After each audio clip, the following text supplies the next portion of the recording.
আমি সামিরার শাস্তি চাই না, আমি ডনের শাস্তি চাই না, আমি কারোর শাস্তি চাই না, আমি আসামির শাস্তি চাই। আমার ছেলে মারা গেছে, আমার স্বামী নাই, আমি বাদী, আমার মামলা চলবে। এমন আমি দাবি জানাচ্ছি সরকারের কাছে, রিমান্ড, সিআইডিকে বলবো আপনারা রিমান্ড চান, তাকে রিমান্ডে নেওয়া হোক। আমার বাকি আসামি যারা আছে। 1996 সালের 6 সেপ্টেম্বর ঘটনা ঘটলো। আজকে ঘটনার এত বছর পর, প্রায় 3 যুগ পর এই ঘটনায় মামলার হয়েছে এবং হত্যার মামলা হয়েছে। এই বিষয়টা কেন এত দেরি লাগলো কেন? কেস ওই দিনই হয়েছে যেদিন হয়েছে। আমার হাজবেন্ড কিন্তু কোনো মামলা করে নাই, পুলিশ কি করছে, আমিও নিজে নিষেধ করছি। ওনার কিন্তু জ্ঞানই ছিল না, কাঁদতে ছিল।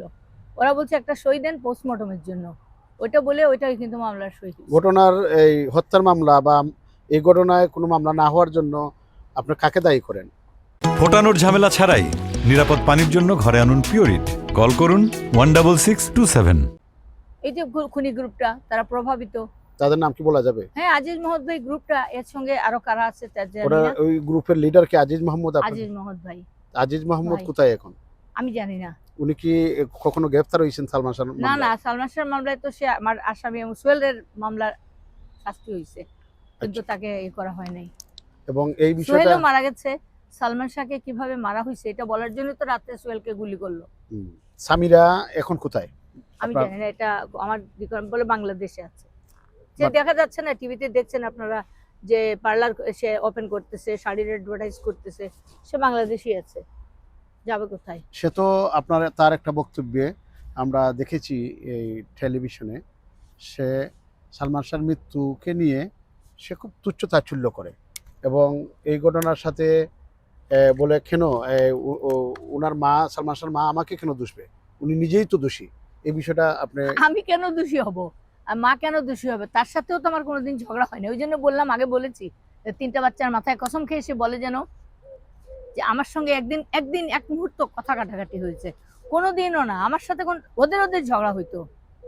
সালমান শাহর ওয়াইফ সামিরার আমি দোষারোপ করি না, এটা স্বাভাবিক ভাবে একটা ছেলে যদি বাড়িতে মারা যায়, তার স্ত্রী মা যে থাকবে, আমি বাড়িতে থাকলে আমিও দোষী ছিলাম। এখন সে ঘরে ছিল, অবশ্যই সে দোষী। সে যদি মারা যেত, সালমান শাহ দোষী হইতো। সালমান শাহর ওয়াইফ সামিরার বক্তব্য বিভিন্ন মিডিয়াতে যে সালমান শাহর এই ঘটনার প্রায় 1.5 মাস আগ থেকেই আপনার সাথে কোনো যোগাযোগ ছিল না। এবং এটা আপনাকে আগে বলেছি আমি, এটাও মিথ্যা কথা। কেন যোগাযোগ থাকবে না?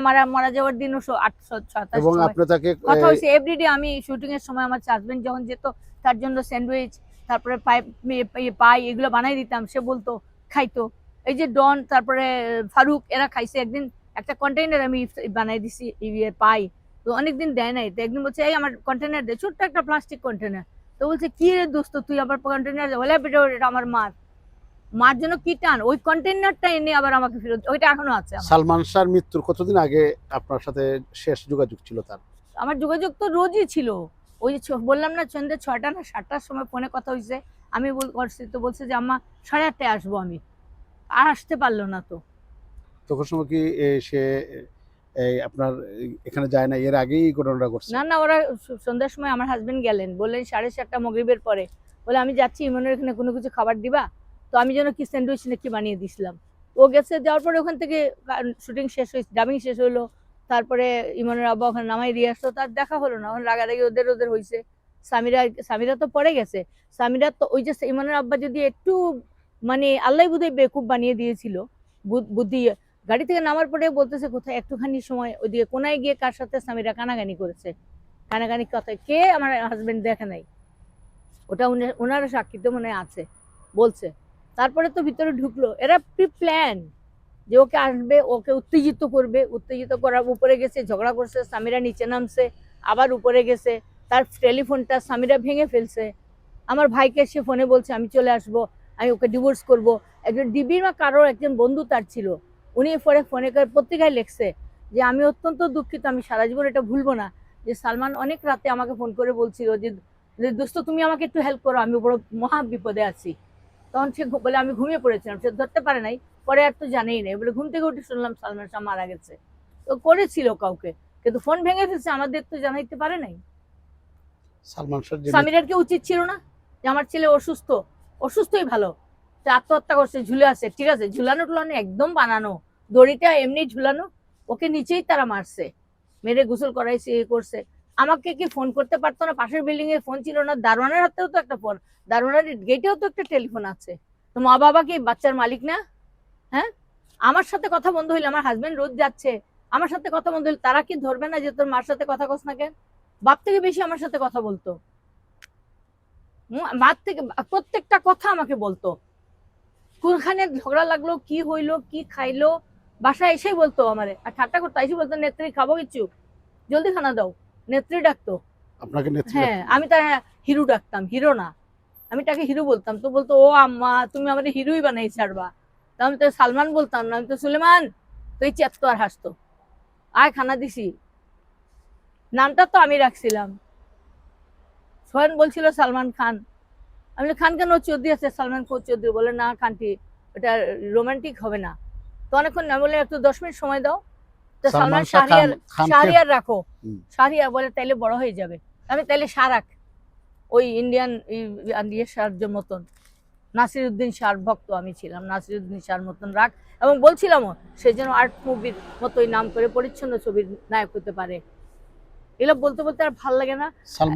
এই কথাগুলো না কতবার আপনারা জানেন। কিন্তু এখন আমাদের কথা হলো, আসল কথাটায় আসি। এখানে কথা হলো যে আসামি ধরা পড়েছে এতদিন পরে। এই আসামি বাইরে থেকে আমাকে অনেক অপমান করেছে। আমার ছেলে নাকি আমাকে মেরেছে। সে তো আমার ঘরে আসেই নাই কোনোদিন। আমার বাসায় কি আসছিল সে? ফোটানোর ঝামেলা ছাড়াই নিরাপদ পানির জন্য ঘরে আনুন পিওরিট। কল করুন 16627। এখন মেইন হলো যে যাকে তাদের গ্রেফতারের জন্য আমরা 2025-এর কত 24-10 বোধহয় মামলাটা হত্যা মামলায় হয়েছে। তারপর থেকে তো আসামিকে গ্রেফতার করার জন্য আদালত নির্দেশ দিয়েছিল, কিন্তু এতদিন আসামি গ্রেফতার হয়নি। এখনো আমার মূল আসামিরা গ্রেফতার হয়নি।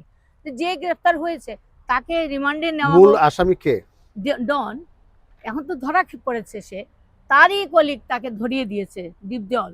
তো ভালো মানুষ এখনো আছে। সালমান শাহর ওয়াইফ সামিরা কত নম্বর আসামি? এবং ডন যদি 1 নম্বর আসামি হয়, সামিরা কত নম্বর? প্রথম আসামি সামিরা, কিন্তু পরিকল্পনাকারী হিসেবে এটা তো কালকে কোর্টেও সে স্বীকার করেছে।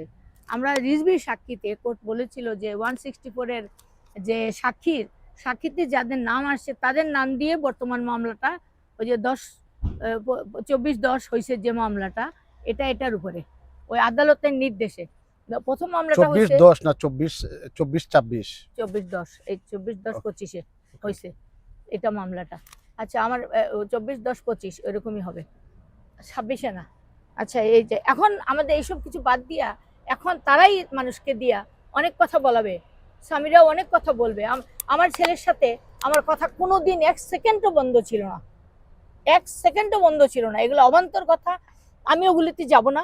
আমার ছেলে মারা গেছে, আমার স্বামী নাই, আমি বাদী, আমার মামলা চলবে। আমি দাবি জানাচ্ছি সরকারের কাছে, রিমান্ড, সিআইডিকে বলবো আপনারা রিমান্ড চান, তাকে রিমান্ডে নেওয়া হোক। আমার বাকি আসামি যারা আছে, যেমন এখন আরেকটা কথা ওঠে, মোস্তাক কেন বিয়ে করলো পরপরই? মানে তারা আগে প্রেম ছিল, আমার ছেলেকে অশান্তি বহুত দিয়েছে একটা প্ররোচনা করে। এবং একজনের ওয়াইফ হয়ে গেলে, একজন মানুষ মারা গেলে আরেকজনের ওয়াইফ হয়ে গেলে কিন্তু আমার সীমার বাইরে চলে যায়, আলাদা একটা প্রোটেকশন। তারা প্রোটেকশনের জন্য মোস্তাককে বিয়ে দিছিল। তো মোস্তাকে রাখছে অনেকদিন, মোস্তাকও আমার অনেক গালি দিছে। মোস্তাক কি জানে আর রাজনীতি করলে মানুষ চরিত্রহীন হয়ে যায়? তাহলে বেনজির ভুট্টো, ইন্দিরা গান্ধী সবাই দুশ্চরিত্র, খালেদা জিয়া, শেখ হাসিনা সবাই দুশ্চরিত্র। আমি তো সেই লেভেলেরই রাজনীতি করেছি। আমি তো নেতৃস্থানে ছিলাম সেন্ট্রালের। আমি তো কোনো কিছু পদও নেই, কোনো কিছুতে যাই নেই। তাও 3 মাস যখন রাজনীতি এমপি ছিল তখনকার আমার কথা বলে যে আমি তখন তো আমি কোনো কিছুতেই যাইনি।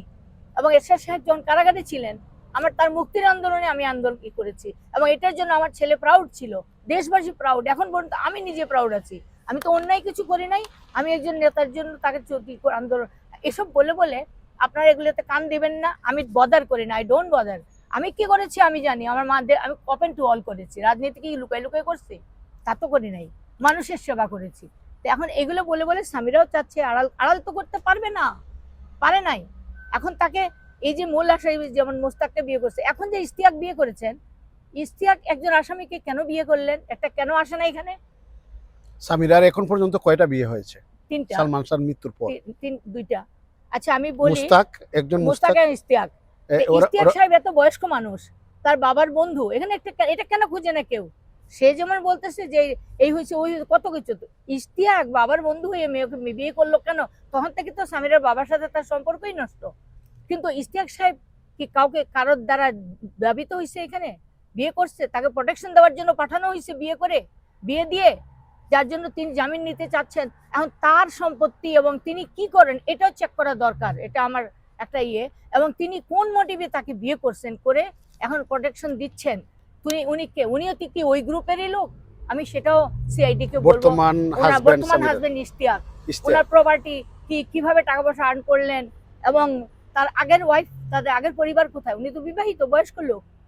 আন্টি একটা প্রশ্ন আপনার কাছে, সামিরা তো এত সুদর্শনও না, এত হ্যান্ডসামও না, এবং সালমান শাহর মৃত্যুর পরেও অনেক বিজনেসম্যান যারা আপনি বললেন সালমান শাহর মৃত্যুর পরেও 2টা বিয়ে হয়েছে তার, এটার পিছনের কারণটা কি? সুন্দরের জন্য কি কেউ বিয়ে করছে? মুস্তাক তো ওর সাথে রিলেটেড ছিল, সমস্ত ঘটনা জানে, দুইজনই আসামি, যার জন্য মুস্তাক ডিভোর্সের পরে কোনো কথা বলতে পারে না। সামিরার বাবা কি অনেক পয়সার মালিক? না না, সামিরের বাবার কোনো পয়সা নেই, সাধারণ মানুষ, একটা পার্লারের মালিক, আর কিছু না, তেমন কিছু না। ওই তাদের গোপন সম্পত্তি হয়তো আছে। সামিরাকে নিয়ে এত টানাটানি, আমি এবং বলছি এটা তো ভালো মানুষকে নিয়ে, ভদ্রলোককে নিয়ে, সুন্দরীকে নিয়ে কি টানাটানি হয়? হয় না, অনেক সময় খারাপ লোককে নিয়েই হয়। এটা একটা গ্রুপের মধ্যে এইসব আন্ডারওয়ার্ল্ডের যে ঘটনা ঘটে, একটা মেয়ে বা একটা পুরুষ যখন ঢুকে যায় ওখানে, তাদের নির্দেশে সামিরার সাথে চলতে যখন হয়। সালমান শাহর বিয়ে হয় তখন এই বিয়েটা কার মাধ্যমে হয়? এটা কি ও চলে আসছে সামিরা বাইরে বাইরে হয়ে আমার বাসায়। আমার ছেলেকে ওরা বন্ধুরা মিলে বিয়ে করে দিয়েছে। সালমান শাহ রাজি ছিল না, তাকে চাপ দিয়ে বিয়ে করানো হয়েছে। এই বিয়ে থেকে আপনি রাজি ছিলেন? আমরা জানতামই তো না রাজি আর নারাজির ব্যাপার কি, জানতামই তো না। সালমান শাহর সাথে যখন সামিরার কি শুনেছি- কোনো অনুষ্ঠান হয় নাই? না না, অনুষ্ঠান পরে ওর বাপ করছে, আমাদের কার্ডে তো আমার নাম দেয়ই নেই, যার কারণে আমরা কেউ যাই নাই, সালমান শাহ যেতে চায় নাই। এই বিয়ে কি আপনি মানেন নাই? মানবো না কেন? আমার ছেলে বিয়ে করছে, মেয়ে যেই হোক, আমি তো ঘরে তুলছি। আমার কাটে husband- নাম নাই যেটা আমার বললেন। হাজবেন্ড মেনে নেয় নাই, পরে ওরা অনুষ্ঠান করছে, ওরা কার্ডে নাম দেয় নাই। বিয়ের শুরু থেকেই কি আপনার সাথে দ্বন্দ্ব ছিল সামিরা? আমার সাথে তো কোনো দ্বন্দ্ব এখনো নাই, আমি তো আইনের কথা বলছি। আমার সাথে তো দ্বন্দ্ব, আমি কি তারে মারতে যাচ্ছি? ও মিথ্যে কথা বলছে, লাথি মেরেছে, কি করেছে, ওখানে তো দেয়ই সামিরার নাই। সাথে সালমান শাহর বিয়ের কতদিন পরে আপনার সালমান শাহর মৃত্যু হলো? 4 বছর, 4 বছর 4-5 পর। বছর, হ্যাঁ।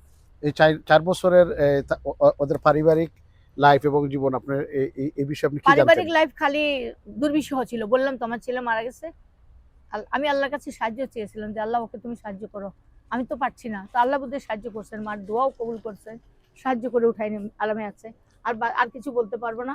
অভিযোগকারীদের আপনি কি বিচার চান?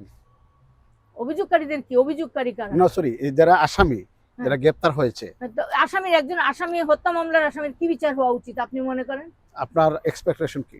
আমার এক্সপেকটেশন না, আইনগত জিনিস, তাদের রিমান্ডে নেবে, তাদের সব বার করবে, সব জানবে, যে আমরা জানবো, জানাবে, এবং তাদের ফাঁসি হওয়া উচিত। একজন মানুষকে খুন করা হয়েছে, যার আইন, যার ইয়ে অনুযায়ী তারা কর্তৃপক্ষ বুঝবে কাকে কতটা শাস্তি দেওয়া যাবে।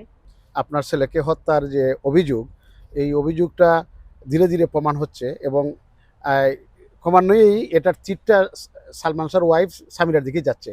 সামিরার কি শাস্তি চান আপনি? আমি সামিরার শাস্তি চাই না, আমি ডনের শাস্তি চাই না, আমি কারোর শাস্তি চাই না, আমি আসামির শাস্তি চাই। আমি ভিকটিম, আমাকে ধ্বংস করেছে, আমার ছেলেকে যারা খুন আজিজ করেছে, ডন সামিরা, আমি খুনির শাস্তি চাই। আপনি যেটা মেনশন করছেন আজিজ ডন সামিরা, ওদের পরিকল্পনাই আপনার ছেলেকে হত্যা করা হয়েছে। হ্যাঁ। এবং হত্যা থেকে শুরু করে হসপিটাল নেওয়া থেকে শুরু করে এবং ওই জায়গা থেকে পোস্টমর্টম থেকে শুরু করে সব থেকে একটা পরিকল্পিত ছিল, যেটা আপনি বললেন। এই 3 আসামির মধ্যে আপনি কাকে বেশি শাস্তির আওতায় নিয়ে আসতে চান, এটা বা বাংলাদেশের আদালত? আইন আদালত বুঝবে কার, তারা জিজ্ঞাসাবাদ করছে, এরা সবাই জড়িত, উপরে নির্দেশে এদের দ্বারা কাজ হয়েছে, এটা আদালত বুঝবে বা সিআইডি বুঝবে, যারা ইয়ে নিচ্ছে তারা জানবে যে কিভাবে এটা কাকে শাস্তি দিবে। আমি তো নির্দেশ দেওয়ার মালিক না। আপনার ধারণা তাকে মেরে ফাঁসিতে ঝুলাইয়া রাখা হয়েছে? ঝুলানো হয় নাই, ঝুলানো কথাটা আত্মহত্যা প্রমাণ করার জন্য। বহুবার বলেছি, আপনারা কেন শিক্ষিত ব্যক্তি এবং আপনারা অনেক মিডিয়া ব্যক্তিত্ব, আপনারা কেন এগুলো বলেন যে একটা ওটা দড়ি ঝুলানো যেমন ছিল, কেটে ঝুলানো, ওভাবে ঝুলানোই রয়ে গেছে। তাকে নিচে মেরেছে, গোসল করাইছে, সব করছে, হাতের ফিঙ্গার কোথায় কোথায় তো অভিযোগ আছে সামিরা যে তাকে প্রশাসন এসে দড়ি থেকে নামানো হয়েছে। না, এটা সামিরা বলে নাই, কখনো কোথাও বলতে নাই। বলতে প্রশাসনিক, আপনারা গিয়ে ডিসিটিভি বদুল করিমকে সাক্ষাৎকার নেন, এনটিভিতে সাক্ষাৎকার দিয়েছে, কালকেও এটা প্রচার হয়েছে ইয়েতে। উনি নিজেও বলছেন আমাদের পুলিশ তো নামায় নাই, আমরা নামাই নাই, দেখি নাই, আত্মীয় স্বজন কেউ দেখা নাই, আশেপাশের বিল্ডিং কেউ দেখা নাই, খালি ডলিকে, সামিরা, ডলি, আবুল, এরাই, আবুলও বলে নাই এখনো। আবুল, ডলি এবং সামিরা কি ওই দিন এই রুমেই ছিল? ঘরে ছিল, বাড়ির মধ্যে ছিল। যারা আন্দোলন করছেন, যারা সালমান শাহ, আমার শুধু ছেলে বলে না, আর সালমান শাহ একজন ব্যক্তিও, হ্যাঁ, তার হত্যার মৃত্যুর আমি বিচার চাই, আমি মা হিসাবে অবশ্যই বিচার চাই। এবং এরা যারা দণ্ডনীয় অপরাধ করেছে তাদের যথাযথ শাস্তি, এদের মৃত্যুদণ্ড, এবং তাদেরকে যথাযথ ব্যবস্থা করা উচিত অনতি বিলম্বে। প্রয়াত সালমান শাহর হত্যার ঘটনায় এই মামলা হয়েছে এবং ডন, বাংলাদেশের আলোচিত চলচ্চিত্র জগতের একজন মানুষ, তাকে এয়ারপোর্ট থেকে গ্রেপ্তার হয়েছেন। এবং এই ঘটনায় আমরা প্রয়াত সালমান শাহর আম্মা আন্টি নীলা চৌধুরীর সাথে কথা বললাম, এবং এই বিষয়ে সারা বিশ্বের মানুষ জানে এবং সালমান শাহর ভক্তবৃন্দ যারা আছেন সবাই জানে এই ঘটনার 30 বছর পরেও মানুষ এই ঘটনাটি ভুলতে পারে নাই। সালমান শাহর আম্মা সহ সালমান শাহর ভক্ত যারা আছে তাদের সবারই দাবি সঠিক সুষ্ঠু তদন্তের মাধ্যমে অপরাধী যে বেরিয়ে আসবে এবং বাংলাদেশের আইনে তাদের বিচার হবে, এটাই প্রত্যাশা। Parsu Ahmed Chowdhury, NTV news, Birmingham.